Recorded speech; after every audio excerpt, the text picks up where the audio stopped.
Friends. Today I'm going to read to you Max and Ruby in Pandora's Box. This is by Rosemary Wells. You might know Max and Ruby from TV. When my kids were little, they were very popular. And of course, since I have a Max, we had a lot of Max and Ruby books around. But this one tells a story of a Greek myth, too, about Pandora's Box. So it's kind of two stories in one. Max and Ruby in Pandora's Box by Rosemary Wells. Max's sister Ruby put a sign on the door of her room. "This means you, Max," said Ruby. "Can you read it?" "Yes," said Max. "No, this means you." She does not want him in that room.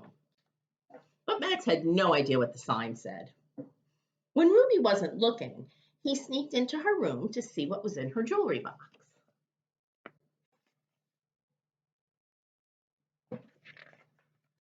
Ruby caught him.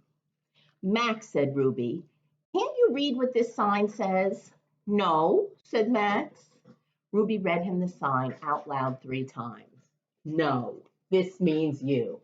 No, this means you. No, this means you." Ruby made Max sit in her chair. "Max, I'm going to read you a story about sneaking and peeking. Are you ready, Max?" asked Ruby. "Yes," said Max. "Then listen up," said Ruby. Once upon a time, there was a little girl named Pandora. Pandora's mother had to go out to the store. "Pandora," she said, "you may have a nice piece of honey cake and you may play in the sprinkler." So now Ruby is telling him the Greek myth. "But you must promise not to open my magic jewelry box," Pandora promised. Pandora ate a delicious piece of honey cake and she played in the sprinkler. But she couldn't keep her mind off the box. And you can see her mother's box says no, too.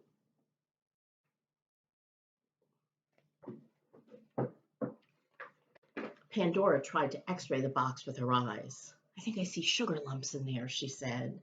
Then she shook it. "I hear diamond rings," she said.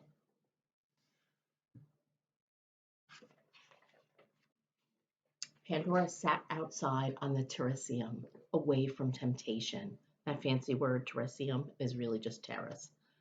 But a magnificent force, let me start this page again. Pandora sat outside on the terracium, away from temptation. But a magnetic force propelled her inside. So she just peeked in the box for a half a second. Out flew 100 twister bees, a slew of fire ants, and clouds of Mexican jumping weevils. "Oh no, what will I do? What will Mother say?" moaned Pandora. Then through the huzz, buzz, and fluttering of 1,000 tiny wings, she heard a muffled voice cry, "Let me out."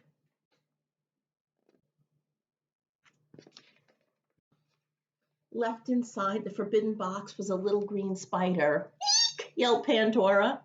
"I am your only hope," said the spider. "Slam the lid on me and you're a dead duck." The spider spun a web so big, wide, and wonderful that she caught every twister bee, fire ant, and Mexican jumping weevil in sight. Then she ate them all.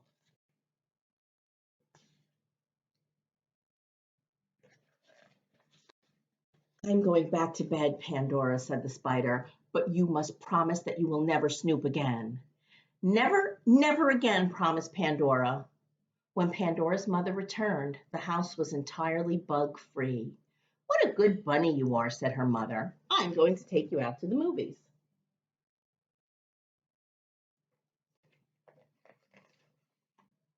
"You can wear my gold necklace, and I'll wear my emerald pin," said Pandora's mother.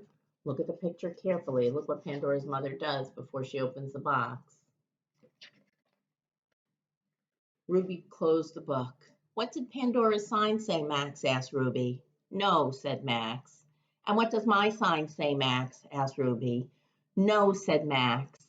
"And who does it mean, Max?" Ruby asked. "You," said Max. So I'm right away thinking about Grady, because I know Grady knows the story of Pandora's box. And in the story, the real story of Pandora's box, Pandora lifts the lid of the box and all of the evils of the world fly out of the box, bad things, except she slams the lid of the box just in time to keep Hope inside the box. And so that's the real way Pandora's box ended. She had just enough time to slam the lid and keep Hope in, kind of like the spider was the hope for Ruby here to catch the bugs, right? All right, hope you enjoyed it.